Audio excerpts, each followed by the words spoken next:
Hello, hello. So, this is my story of how I met my favorite clown. Yes, and it kind of reminds me of a joke. Why do cannibals refuse to eat clowns? What? Why? I can't hear you.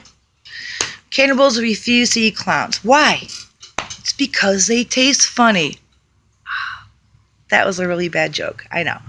So, about a year ago, like last summerish, I ended up going to Gurney Mills because I wanted to do some angel card readings, try to help people and maybe make a little bit of scratch.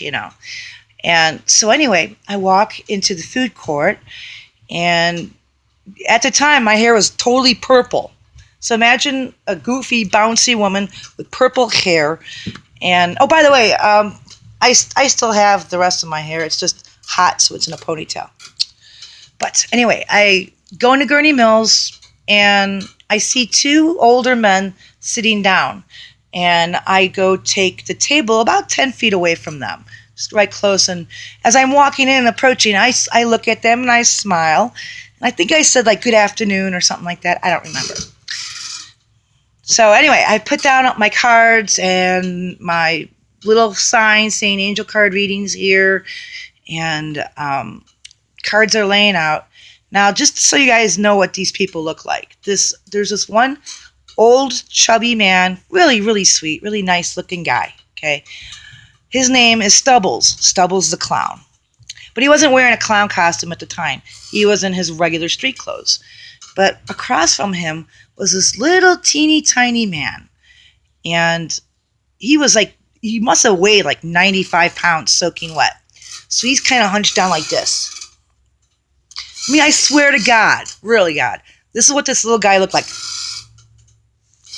Don't you love that face? So I'm sitting there hoping somebody's going to approach me and want to do a reading. And I don't charge money for my readings. I ask for donations because that's just the way I roll. So the clown says to me, and I didn't know he was a clown, of course. So he says to me, "Do you do tarot card readings?" And I said, "No, I don't do tarot card readings.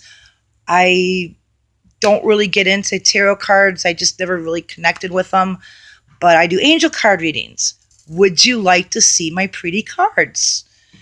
And he's like, "Yeah." So I scoop up the cards, and I go over to his table, and I sit down, and I lay the cards face up so they can see how beautiful they are. Okay? And I said to him, "Would you like to have an angel card reading?" And he says, "Sure." Okay.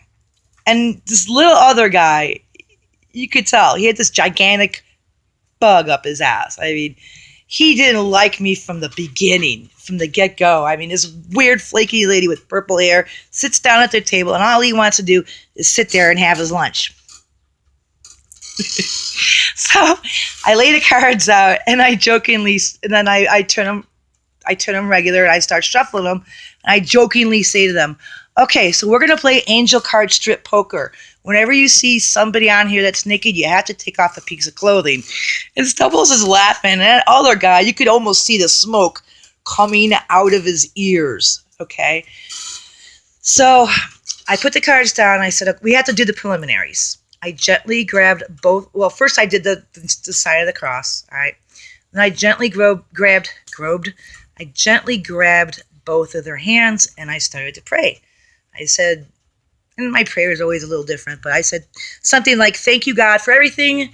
I ask you and the guardian angels to come here, right now. Please tell these nice guys what you want them to know, okay?" And, prayers like that I did. I always do that before I start a reading. I ask for permission and all that, and help.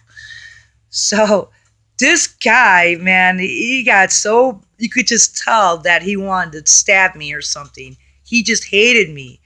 And I was nice, but he just hated me. And he's like, "Well, I gotta go now." And he goes to get up off this chair, and he almost falls over. I'm like right there about ready to catch him because he's like an old guy, And I was like, oh gosh. And he left. And I said to the clown dude, I'm like, "I'm sorry. I didn't mean to chase him away. I hope I didn't offend him or anything." And the clown is laughing. He's laughing his ass off after he left. And I'm like, "What? What's so funny?" Here's the punchline to this story. This little uptight dude was a monk.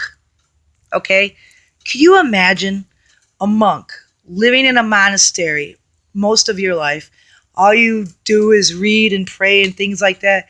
And in comes this flaky, bouncy woman that wants to teach you how to pray and help you talk to your angels. But it's funny because if you think about it, Gurney Mills is freaking huge.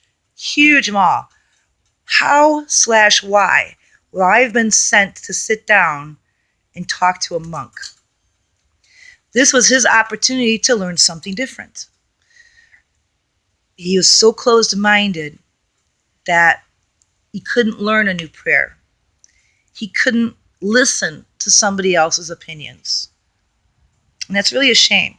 I want you to try to be open-minded. Listen to other people's opinions. You don't have to believe everything they say, because a lot of them, well, not a lot of them, but some are going to lie. And some are just going to be wrong. But open your ears and be open-minded. You just might freaking learn something. So I ended up doing this reading for the clown. He was so cool, real sweet. And he actually flipped me a $5 at the end. And I really appreciated that, because it was one of my first readings. But just to actually make $5 doing something I love was pretty fucking awesome. But, oh, and one of the cards, I remember one of the cards he had was listening. It was upside down. And I said to him, yeah, you've got a problem with listening, don't you? And he says, yeah, I'm hard at hearing. And I look at him. He's actually wearing 2 hearing aids. So, anyway, that's my story. And thank you for listening. I just had you drop down there. Okay. Anyway, thanks for listening. I love you, and ta-ta for now. Mwah!